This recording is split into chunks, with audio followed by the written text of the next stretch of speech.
Applications of derivatives में क्या क्या पढ़ना है जरा सा समझिएगा। दोबारा एक बार बोल देता हूँ मैं, ठीक है। हमारे पास कुछ टेबल ऑफ कंटेंट है। पहला है हमारा derivatives as a rate measure, जिसके हमने कल कुछ एग्जांपल्स लिए थे, समझ में तो आया होगा सभी लोगों को, है ना। दूसरा क्या हमारा equation of tangent and normal. तीसरा क्या हमारा approximation. Next is LMVT and Rolle's theorem. LMVT means Lagrange's mean value theorem कहते हैं इसको हम लोग, ठीक है। क्या कहते हैं? Lagrange's mean value theorem, right. LMVT Lagrange's mean value theorem, mean value theorem है, आपको पढ़ाऊंगा डिटेल में मैं। फिर उसके बाद मोनोटोनोसिटी है। मोनोटोनोसिटी मतलब इंक्रीजिंग एंड डिक्रीजिंग फंक्शन के बारे में सीखेंगे। वैसे हमने पहले देखा था ना, e⁻x कैसा होता है? इंक्रीजिंग होता है ना। अगर बेस एक से छोटा हो गया तो डिक्रीजिंग होगा, है ना, राइट। लॉग बेस एक से बड़ा इंक्रीजिंग होता है ना, एक से छोटा डिक्रीजिंग होता है, ठीक है ना। तो वो चीज़ें पहले हम सीख चुके हैं, बट टेक्निकली होता क्यों है ना। जैसे पहले से आप लोग जानते थे कि डेरिवेटिव ऑफ साइन एक्स क्या होता है, लेकिन होता कैसे है? पता चला आपको डिफरेंशिएबिलिटी पढ़ने के बाद, है कि नहीं। वैसे इंक्रीजिंग फंक्शन वो है, देखने में तो है, बट टेक्निकली हम लोग उसको कैसे फाइंड आउट करेंगे? एवरी टाइम आपके पास ग्राफ तो दिया हुआ नहीं होगा। तो जब ग्राफ नहीं दिया, खाली फंक्शन दिया हुआ है, ग्राफ दिया तब तो देख के पता चला लेंगे हम लोग, है ना, कि फंक्शन इंक्रीजिंग है या डिक्रीजिंग है, राइट। बट जब आपके पास सिर्फ फंक्शन दिया हुआ है और पूछेगा कि नेचर बताओ कैसा है, मोनोटोनिक इंक्रीजिंग है या डिक्रीजिंग है, तो कैसे पता करेंगे? ये चीज़ें यहाँ पे हम लोग सीखेंगे। So the topic is called as monotonicity. Mono मतलब क्या होता है मालूम है? एक होता है, सिंगल, है ना। मोनोक्रोम सुना होगा ना, लाइट रे वगैरह पढ़ोगे आप तो उसमें मोनोक्रोमैटिक रे होता है, जिसमें सिर्फ एक ही कलर होता है ना। ये जो लाइट आ रही है ना, इसमें कितने कलर हैं? इसमें सारे सारे के सारे कलर्स हैं, है ना, 7 हैं, है कि नहीं। क्योंकि प्रिज्म पढ़ा होगा, प्रिज्म से जब आप कोई नॉर्मल वाइट लाइट को पास कराते हो तो रेनबो निकलता है, मालूम है। तो इसमें सातों कलर मिक्सड है। तो मोनोक्रोमैटिक मतलब मोनो मीन्स एक, ठीक है ना। तो यहाँ पे भी मोनो मतलब एक, टोनो मतलब फंक्शन का टोन कैसा है, ठीक है ना, मतलब इंक्रीजिंग है या डिक्रीजिंग है। And city stands for basically kind of nature, कि किस टाइप का नेचर उसका। सो सिंगल कोई एक चीज़ होना चाहिए, या तो स्ट्रिक्टली इंक्रीजिंग हो या स्ट्रिक्टली मोनोटोनोसिटी। उसके बाद हम लोग पढ़ेंगे maxima and minima. Maxima and minima आपको ये सिखाएगा कि फंक्शन मैक्सिमम किस पॉइंट तक जा रहा है और मिनिमम किस पॉइंट तक जा रहा है, ठीक है ना। जैसे साइन एक्स का मैक्सिमम वैल्यू क्या हो सकता है? 1 होगा। कॉस एक्स का मैक्सिमम वैल्यू क्या होगा? मिनिमम वैल्यू क्या होगा? -1। एक्स स्क्वायर का मैक्सिमम वैल्यू क्या होगा? एक्स स्क्वायर का इन्फिनिटी होगा। एक्स स्क्वायर का मैक्सिमम वैल्यू इन्फिनिटी होगा, और मिनिमम वैल्यू क्या होगा? 0 होगा, है कि नहीं है। तो ये तो ग्राफ हमें दिखता है ना, कि जैसे किसी ने पूछा भाई कि आप बताओ कि एक्स स्क्वायर, तो ये ऐसा ग्राफ है हमारे पास दिखता है। किसी ने बोले साइन एक्स बताओ, तो हमें तो ये दिखता है, और ये दिखता है कि ये जो हिचकोले मार रहा है ना, ये y=1 और -1 के बीच में मार रहा है ना। तो फ्लक्चुएटिंग है, लेकिन जब फंक्शन दे दिया आपको, बोलेगा अब बताओ भाई रेंज, रेंज नहीं, बेसिकली मैक्सिमम वैल्यू और मिनिमम वैल्यू, तो क्या होगा? तो वो चीज़ हम लोग यहाँ सीखेंगे, ठीक है ना, कि किसी भी फंक्शन का मैक्सिमम वैल्यू और मिनिमम वैल्यू कैसे फाइंड आउट करते हैं हम लोग, वो देखेंगे। जैसे क्वाड्रेटिक इक्वेशन जब पढ़ा था हम लोगों ने, तो a² + bx + c का मैक्सिमम वैल्यू क्या होगा? -d/4a। कब? जब a पॉजिटिव होगा तब, या नेगेटिव होगा तब? जब a नेगेटिव होगा तब, क्योंकि a नेगेटिव होगा ना बेटा, तो ग्राफ आपका ऐसा होगा, ठीक है ना। ग्राफ ऐसा होगा तो मैक्सिमम वैल्यू ये होगा -d/4a, और जब a पॉजिटिव होगा ना तो -d/4a मिनिमम वैल्यू होता है ना। ये चीज़ें हमने पहले सीखा है। तो यहाँ पे हम लोग कैलकुलस के थ्रू ये सारी चीज़ें सीखने वाले हैं, मैक्सिमम वैल्यू फाइंड आउट करना, मिनिमम वैल्यू फाइंड आउट करना, सब। So derivative as a rate measure में हमने ये कुछ बेसिक क्वेश्चन लिया था। ये डिस्प्लेसमेंट कवर कर रहा है, एक इक्वेशन दिया हुआ टाइम के रिस्पेक्ट में, टाइम के टर्म्स में, 3t² + 4t + 5। सो उसको जब डिफरेंशिएट करोगे डिस्प्लेसमेंट को, तो क्या मिलेगा आपको? वेलोसिटी। आपसे पूछा क्या जा रहा है? Velocity of the particle at 5 second. Next पूछा जा रहा है when the particle stop moving, right, time क्या होगा? The acceleration of the particle at 5 hours and the jerk, ठीक है ना।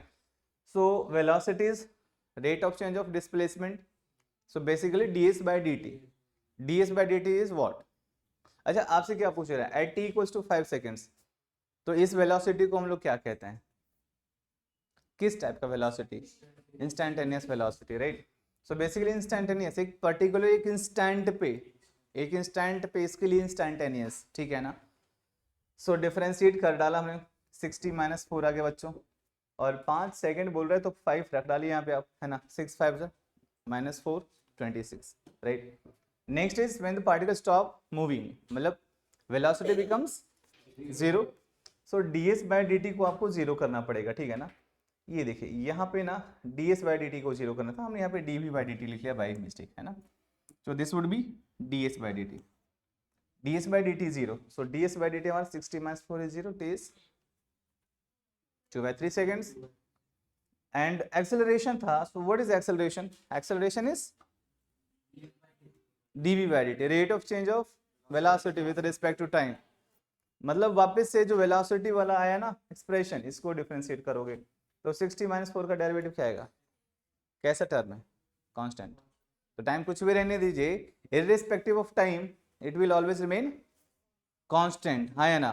कोई झटके वटके नहीं लगेंगे गाड़ी में आपको, यस और नो, कांस्टेंट एक्सेलरेशन से चल रहा है, झटका नहीं लगेगा, स्पीड बढ़ती रहेगी, लेकिन समझ रहे हो। एक्सेलरेशन 0 कब होता है, जब यूनिफॉर्म वेलोसिटी होती है ना, स्पीड बढ़ती ही नहीं है। एक्सेलरेशन अगर आपका जो है ना 6 मीटर पर सेकंड, तो 6 मीटर पर सेकंड की स्पीड से स्पीड बढ़ती रहेगी उसकी, आपको हमेशा ऐसा पीछे वाला फीलिंग आता रहेगा, समझ रहे हो, ऐसा पीछे ही रहोगे।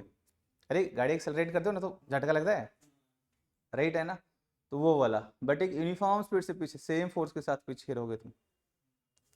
फिजिक्स भी आता है थोड़ा बहुत, क्या सोचते हो।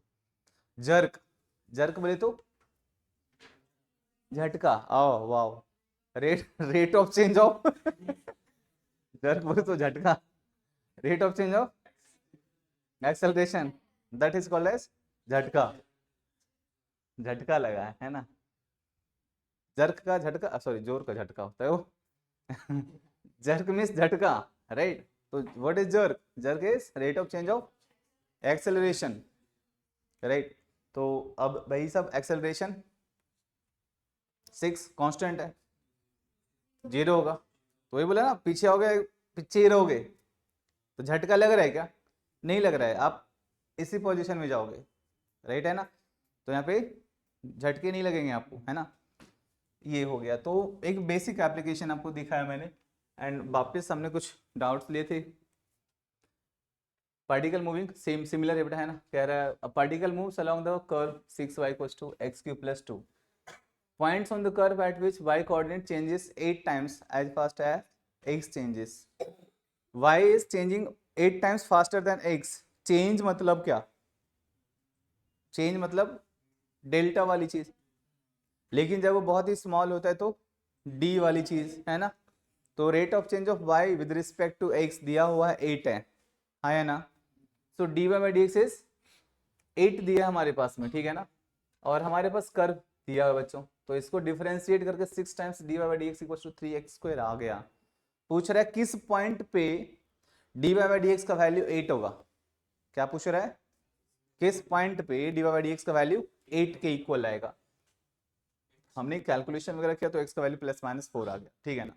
अरे 6 × 8 बच्चों 14 है ना, I mean sorry 16 times cancel होगा, सो x = 16, x इज +-4, x का वैल्यू 4 डाल दो, कहाँ पे, इक्वेशन 6y = x³ + 2 में y will be 66 by 6 is 11, अगर आप -4 डालेंगे तो -31/3 आएगा, ठीक है ना। So these are the 2 points on the curve where the rate of change of y with respect to x will be equals to 8, yes or no।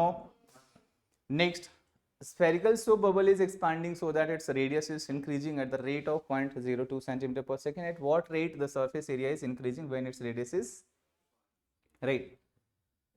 so है ना, dr by dt दिया है, rate of change of radius दिया हुआ, क्या है, rate of change of radius. आपसे सवाल क्या क्या कहा जा, क्या पूछा जा रहा है, सरफेस एरिया किस स्पीड से इंक्रीज होगा। सरफेस एरिया का फॉर्मूला 4πr², तो आपको dA by dt पूछ रहे हैं, और D R by D T दिया हुआ है, तो फॉर्मूला लिख लिया भाई हमने एरिया वाला 4 पाई आर स्क्वायर, एंड इसको डिफरेंशिएट कर डाला किसके रिस्पेक्ट में, किसके रिस्पेक्ट में, टाइम। अरे क्यों, कैसे पता करोगे टाइम के रिस्पेक्ट में डिफरेंशिएट करना है आपको, बताओ। रेट बोल रहा है ना, तो रेट ऑफ चेंज तो एक्स का वाई के रिस्पेक्ट में भी हो सकता है, वहां तो टाइम वाइम का इन्वॉल्वमेंट नहीं हुआ आपका। कैसे पता करोगे, क्योंकि आपके पास जो क्वेश्चन दिया हुआ है ना, क्वेश्चन को देखिएगा, ये क्या दिया, यूनिट सेंटीमीटर पर सेकेंड है, पर सेकेंड, सेकेंड मतलब टाइम, तो किसके रिस्पेक्ट में, इसलिए हमेशा टाइम के रिस्पेक्ट में करना पड़ेगा आपको, अंडरस्टूड। ये स्फेरिकल सोप बबल हो या कोनिकल फ्लास्क हो या तुम्हारा सिलेंडर हो, कुछ भी रहने दो, ठीक है, कोई बंदा मूव कर लेफ्ट टू राइट, कुछ भी करेगा, टाइम के रिस्पेक्ट में हमेशा दिया रहेगा यहाँ पे आपको most of the time. But I would suggest कि आप यूनिट को ध्यान से देखिएगा, यूनिट के हिसाब से पता चलेगा कि किसके रिस्पेक्ट में आपको डिफरेंशिएट।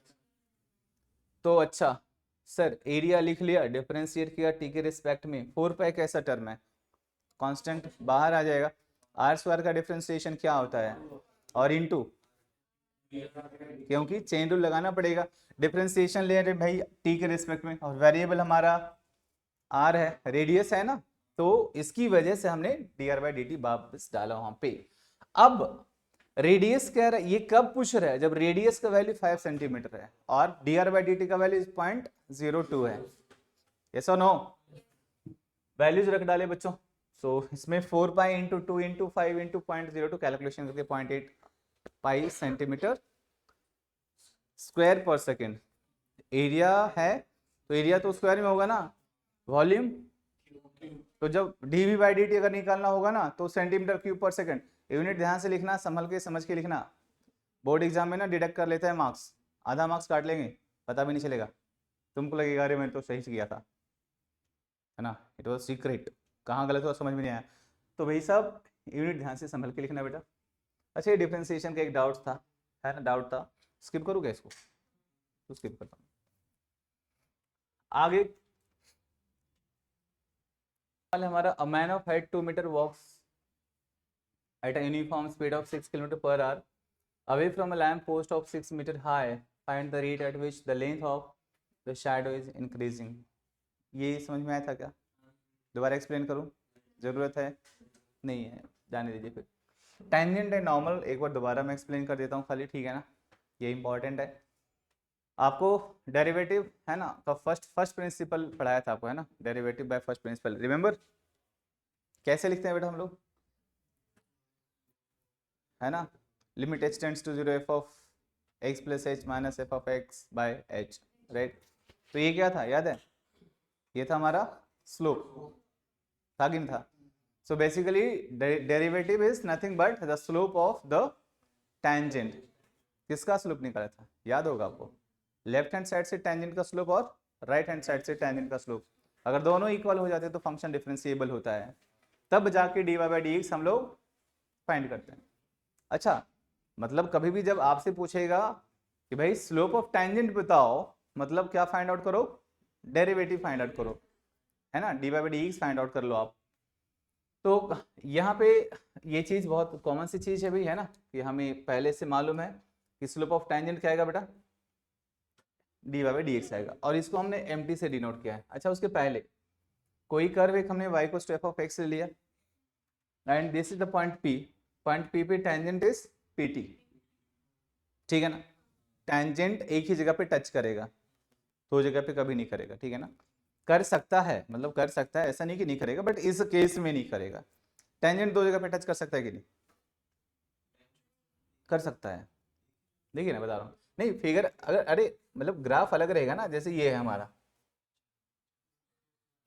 देखिए ना, तो ऐसी वाली लाइन समझ रहे हो, तो कर सकता है, राइट, है ना, तो वो बड़ी चीज नहीं है। बट यहाँ पे हमने देखा कि भाई एक पॉइंट, हमने एक पर्टिकुलर पॉइंट पर की बात कर रहे हैं, ठीक है ना, पॉइंट P पे टेंजेंट हमने लिया है, बट एक पॉइंट पे टेंजेंट तो यूनिक होगा, ये तो बात पक्की है। एक टेंजेंट बहुत सारे पॉइंट पे टच कर सकता है कि नहीं, दिखा है आपको, लेकिन एक पॉइंट पे एक ही टेंजेंट होगा, एक पॉइंट पे एक से ज्यादा टेंजेंट नहीं ले सकते हैं आप, है ना। तो टेंजेंट तो यूनिक होगा, पॉइंट हमारे पास दिया हुआ रहेगा, तो पॉइंट पे टेंजेंट निकालना है, मतलब टच करते हुए जाना उस पॉइंट को, पॉइंट पे उस कर्व को, ठीक है। नॉर्मल मतलब क्या होता है, टेंजेंट पे नॉर्मल। देखो कर्व पे नॉर्मल नहीं निकाल सकते तुम डायरेक्ट, है ना, क्योंकि कर्व तो हर पॉइंट पे ना अपना डायरेक्शन चेंज कर रहा है, कांस्टेंट थोड़ी है। अगर लाइन पे बोला आपको ये लाइन है, लाइन पे नॉर्मल, तो आप यहाँ लो यहाँ लो यहाँ लो, सबका स्लोप सेम ही होगा, होगा कि नहीं होगा। लेकिन कर्व अगर बोल दिया तो हर नॉर्मल का स्लोप अलग अलग होगा, बात जा रही है। ओके, तो जब नॉर्मल बोला, नॉर्मल मतलब normal to the, normal to the curve मतलब नॉर्मल टू द कहां पे, तो जिस पॉइंट पे टेंजेंट है उसी पॉइंट पे, है कि नहीं है। तो this is PT, PT is the tangent, PN is the normal, PT is the, PN is the, understood. भाई साहब आपको पता है कि slope of tangent D Y by D X लिखिएगा, हमने शॉर्टकट में इसको एम टी लिखा, एम स्लोप के लिए लेते हैं, एब्रिविएशन आपको पता होगा, है ना, नोटेशन, है ना, एम टी लिख लिया, टी स्टैंड्स फॉर टेंजेंट, और इसके लिए इसका स्लोप हमने एम टी ले लिया बच्चों, ठीक है ना, और इसका स्लोप हमने क्या ले लिया, M N, slope of normal. अब दो लाइनें अगर परपेंडिकुलर होती है ना तो उनके स्लोप का प्रोडक्ट -1 होता है। कैसे होता है पहले आपको ये भी कल सिखा दिया था, ठीक है ना, हमने ये देखा था यहाँ पे, ये वाली चीज है ना, एंगल बिटवीन टू लाइन का कॉन्सेप्ट हमने सीखा था। तो मैं इस पे आ जाऊंगा दोबारा, मैं बता दूंगा, बट पहले इस पे डिस्कशन कर लेते हैं हम लोग। तो अगर ये दो लाइन के दो परपेंडिकुलर लाइन की स्लोप का प्रोडक्ट हमेशा -1 होता है, ठीक है। तो स्लोप ऑफ टेंजेंट अगर D Y by D X होगा तो स्लोप ऑफ नॉर्मल क्या होगा, -1, निगेटिव रेसिप्रोकल हो जाएगा, है ना, सीखा था ना। अगर एक लाइन का स्लोप m है तो उसकी परपेंडिकुलर लाइन का स्लोप -1/m, किसी लाइन का स्लोप 3/2 है तो उसके परपेंडिकुलर का -2/3, किसी लाइन का स्लोप अगर -5 है तो +1/5 परपेंडिकुलर लाइन का स्लोप होगा, नेगेटिव, नेगेटिव रेसिप्रोकल, ठीक है ना। तो अच्छा, equation of tangent, slope of tangent, slope of normal आ चुका है। इक्वेशन ऑफ टेंजेंट कैसे लिखिएगा आप, स्लोप पॉइंट फॉर्म का इस्तेमाल करके, किस फॉर्म का, slope point form. Slope point form कैसा होता है बेटा, y minus y1 equal to m into X minus x1, but यहाँ पे टेंजेंट है तो mt लेंगे, क्या लेंगे, जब नॉर्मल रहेगा तो बस इतना ही है और कुछ नहीं है, समझ में है कि नहीं आई बात। तो ये बस स्लोप ऑफ टेंजेंट निकालना है, डिफरेंशिएट कर लीजिए आ जाएगा। स्लोप ऑफ नॉर्मल निकालना है, स्लोप ऑफ टेंजेंट का नेगेटिव रेसिप्रोकल ले लीजिए आ जाएगा। इक्वेशन ऑफ टेंजेंट लिखना है आप स्लोप पॉइंट फॉर्म का इस्तेमाल कर लीजिए, ठीक है ना, y minus y1 equal to m t x minus x1, normal है तो m n x minus, understood. अब जरा सा मैं आगे बढ़ जाता हूं बच्चों, ठीक है ना। अभी यहाँ पे ये सीखा है आपको कि दो लाइनें हैं, दो लाइन के बीच का एंगल कैसे फाइंड आउट किया जाता है, 10th में सीखा होगा इंक्लिनेशन वाला चीज, ठीक है ना। तो यहाँ दो लाइनें ले ली हम लोगों ने, L1 और L2, ये L1 है ये L2 है, L1 का इंक्लिनेशन θ1 लिया, L2 का इंक्लिनेशन, किसी लाइन का इंक्लिनेशन अगर थीटा है तो उस लाइन का स्लोप tan थीटा होता है ना, राइट। तो अगर ये θ1 है तो इसका स्लोप L1 का स्लोप हमने m1 मान लिया, m1 क्या होगा, लाइन 2 का स्लो इंक्लिनेशन θ2, m2 इज, समझ में आ रही बात है, पक्की पक्की बात है। तो भाई साहब हमें ये दो लाइन के बीच का एंगल लेना है, हमने थीटा मान लिया, दोनों के बीच का एंगल थीटा मान लिया, तो ये वाला एंगल और ये वाला एंगल दोनों सेम होगा, क्यों, VOA वर्टिकली अपोजिट एंगल्स होता है ना, 7-8 से पढ़ रहे हैं आप। अब एक प्रॉपर्टी सीखा होगा, ये भी शायद 9th में या 8th में सीखा होगा आपने, कि the sum of the two internal angles, any two internal angle of a triangle is equals to third exterior angle, है ना, सिर्फ एक्सटीरियर नहीं, third exterior angle, sum of any two interior angle is equals to third,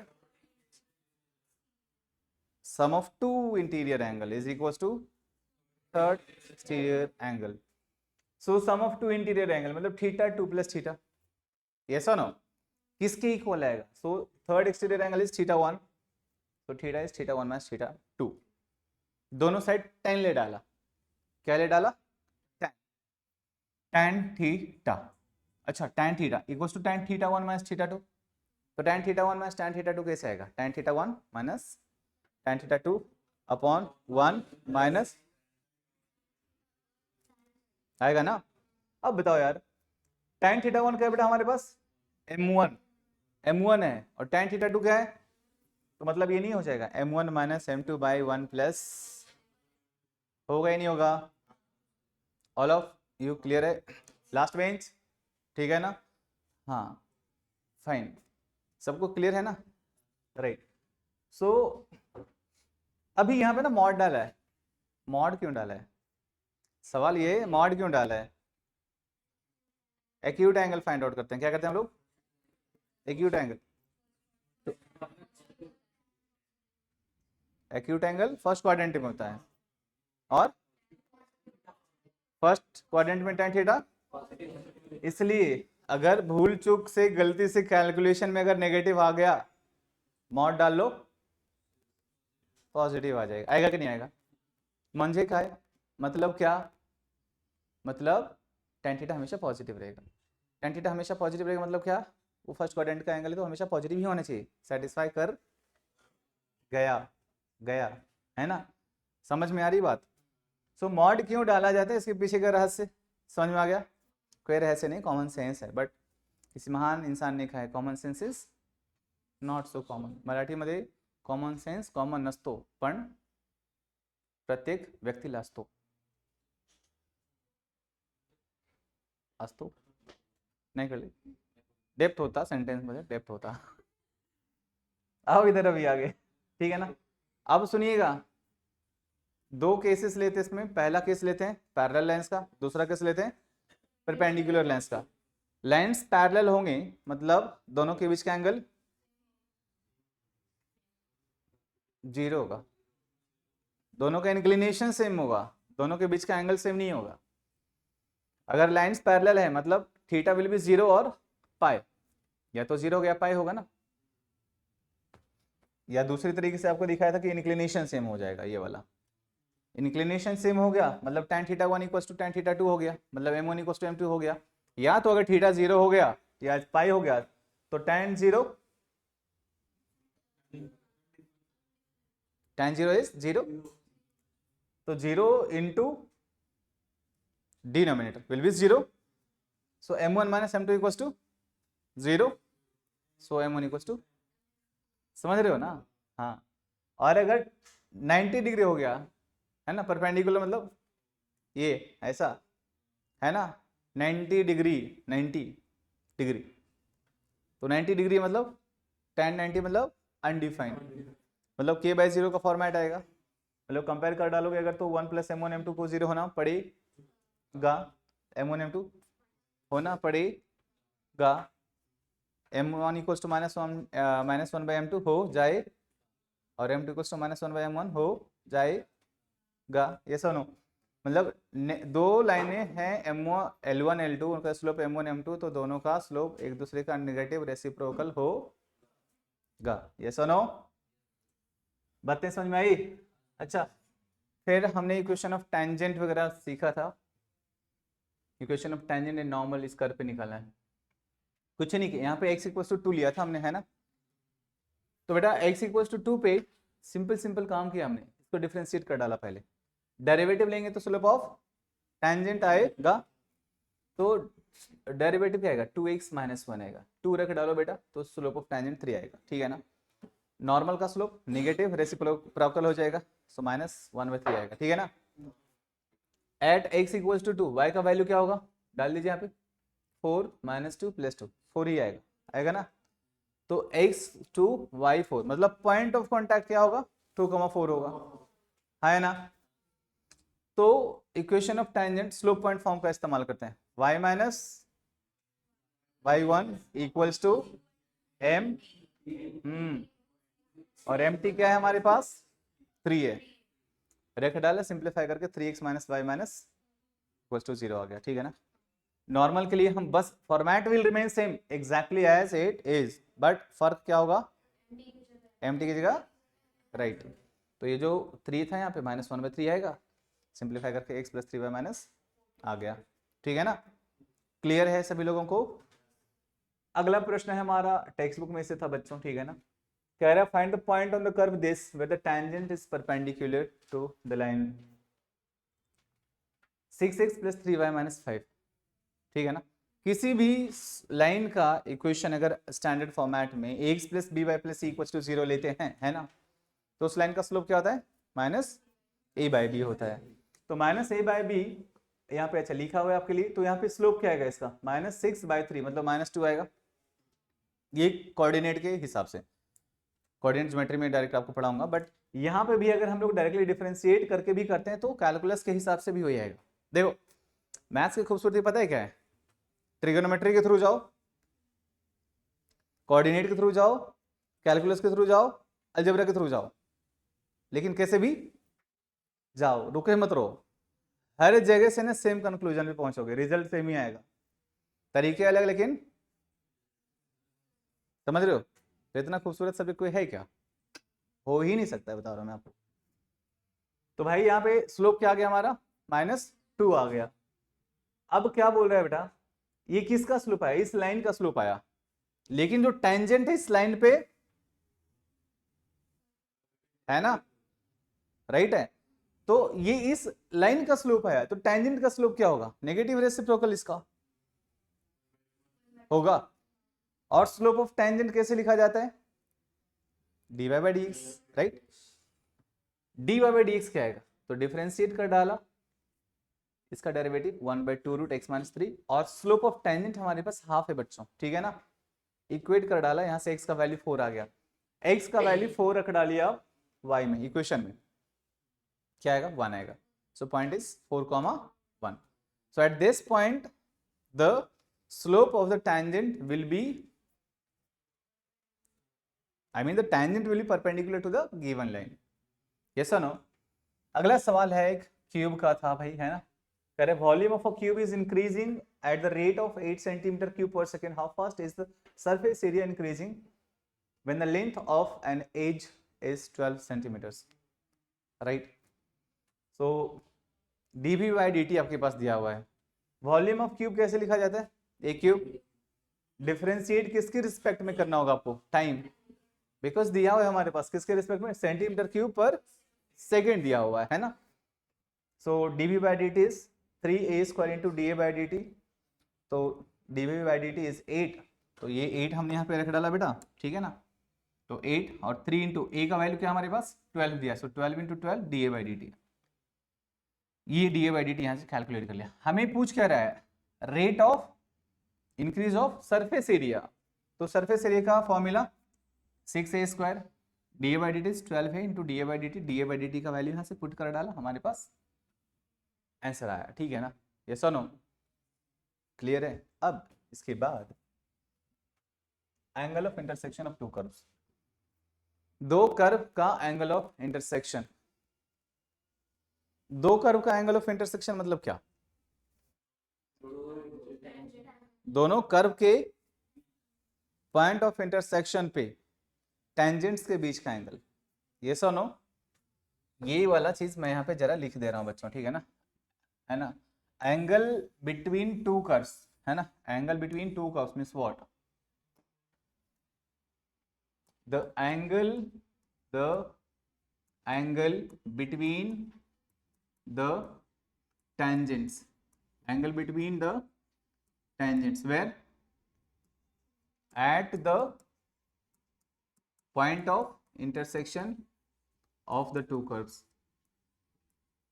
yes or no। तो हमने दो curves लिए यहाँ पे, एक f1x लिया और एक f2x लिया, दोनों का पॉइंट ऑफ इंटरसेक्शन हमें यहाँ पे ये दिख रहा है, पॉइंट P है ये, है ना। पॉइंट P पे दो टेंजेंट PT1 और F1 पे PT1, F2 पे PT2, राइट है। दोनों के बीच का एंगल हमने थीटा मान लिया, ठीक है। ये जो पहला जो टेंजेंट है हमारा, इसके लिए जो स्लोप है हमने क्या लिया, m1 मतलब D by D x of f1x, ये वाला। m2 मतलब slope of tangent on the second curve, तो m1 m2 आ गया। सर बेसिकली ये जो है ना, ये t2 का स्लोप m2 आ गया, मतलब दो लाइनों का स्लोप अगर हमें हमारे पास मालूम है तो हम लोग दोनों के बीच का एंगल फाइंड आउट कर सकते हैं by using the formula tan theta equals to m1 minus m2 upon 1 plus, yes और नो, क्लियर है? फॉर्मूला सबको याद है ना? बोलेंगे एक बार, tan थीटा इज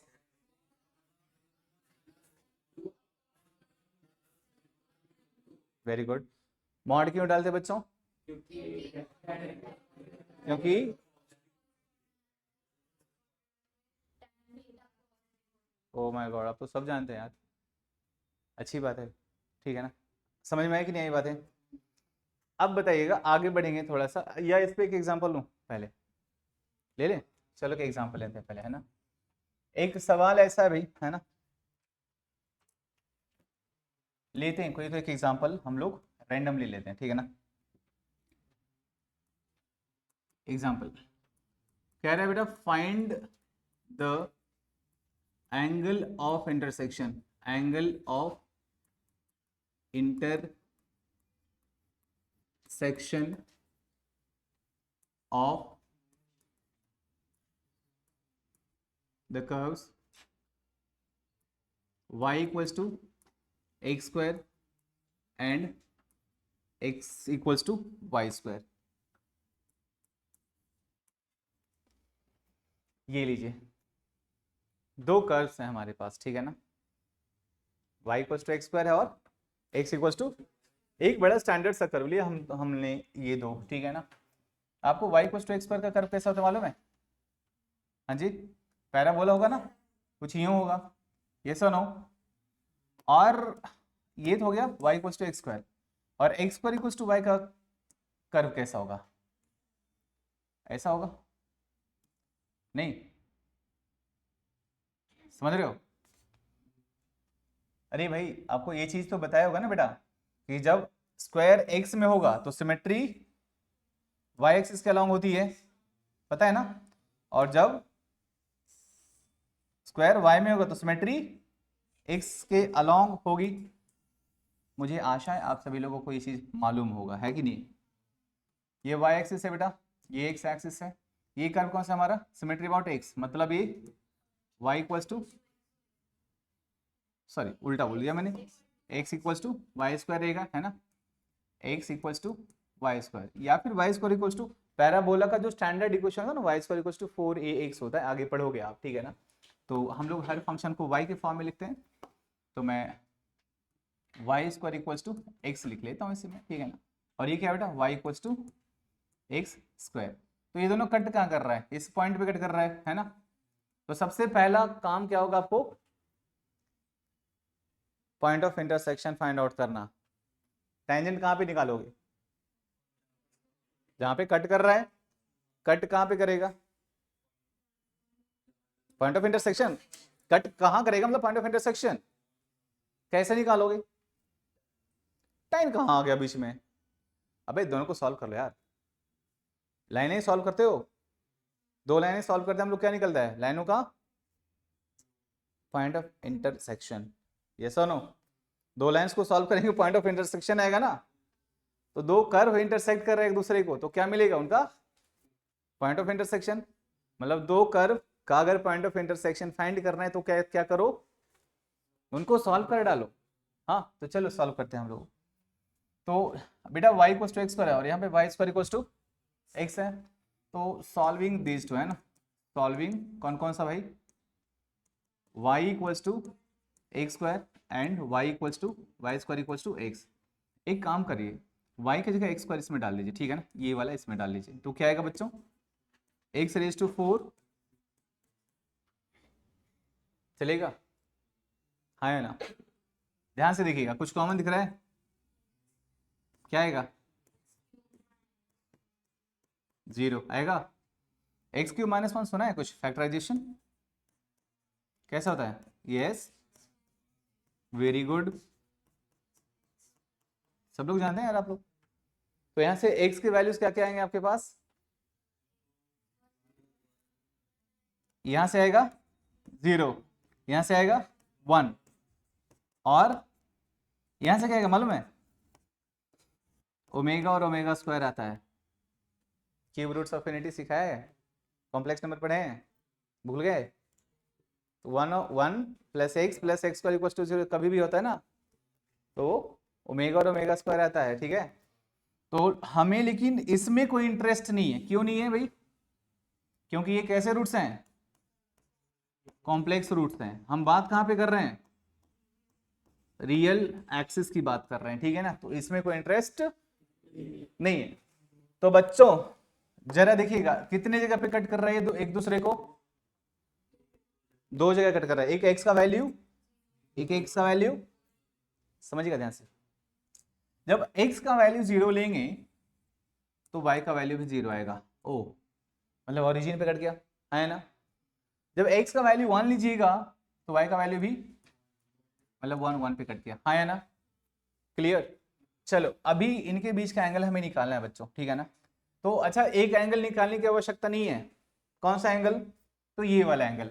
ये तो एंगल खुद ही बोल रहा है मैं 90 हूँ भाई, मुझे अगर निकाल रहे हो तो टाइम वेस्ट कर रहे हो, ठीक है ना। वो चिल्ला चिल्ला के बोल रहा है मैं एक्स वाई के बीच का एंगल हूँ, एक्स एक्सिस वाई एक्सिस कैसा होता है, परपेंडिकुलर, है कि नहीं है।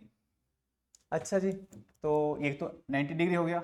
चलो हम लोग angle of intersection, angle of intersection कहाँ पे बेटा, एट पहला ओरिजिन पे 0 0 इक्वल्स टू 90 डिग्री आ गया। Now we are going to find out the angle of intersection कहाँ पे, एट पॉइंट P1, नामकरण करते हैं इसका पॉइंट P, ठीक है ना।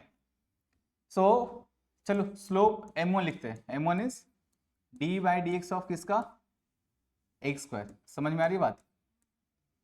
तो क्या आएगा बता दीजिए, 2x, therefore m1 equals to what, 2 × 1, क्योंकि इस पॉइंट पे है, इस पॉइंट पे x का वैल्यू क्या है 1, तो m1 का वैल्यू क्या आ गया 2 आ गया, है ना। अब दूसरा जो कर्व है ना, and since y equals to क्या है बेटा हमारा, y square equals to x है, तो इसका डिफरेंशिएशन क्या आएगा 2y into equals to 1, so y dash is 1/2y। यहाँ पे ये क्या होगा m2, y का वैल्यू क्या है 1, है कि नहीं है, तो slope is 1/2। am I clear, पक्का। तो सर एक का स्लोप आया 2, एक का स्लोप आया 1/2। तो अभी हमें फाइंड क्या करना है, angle between the two lines, right. So therefore क्या आएगा बता दीजिए, tan theta equals to what, mod of m1 minus m2, तो m1 कुछ भी ले लीजिए, 2 हमारे पास वैसे, माइनस 1/2 अपॉन 1 प्लस, अच्छा जी, तो ये क्या आएगा बेटा 3/2, और ये नीचे क्या आएगा 2, तो क्या आएगा 3/4 आएगा कि नहीं आएगा। So therefore theta is tan inverse of 3/4, समझे कि नहीं समझे। सो दो जगह इंटरसेक्ट कर रहा है एक दूसरे को, एक ओरिजिन पे और एक पॉइंट P पे, दोनों का point of angle of intersection हमारा आ चुका है। So is it clear to all of you. Angle of intersection कैसे फाइंड आउट किया जाता है, क्लियर है क्या, ठीक है, किसी को कोई कंफ्यूजन इसमें नहीं है। So this is all about the angle of intersection between the two curves, the tangent, equation of tangent and normal, and the rate, the derivative as a rate measure, है ना। तो ये 3 टॉपिक्स हमारे शुरुआत के हैं जो कवर हो चुके हैं। अब अगला टॉपिक है हमारा अप्रॉक्सीमेशन,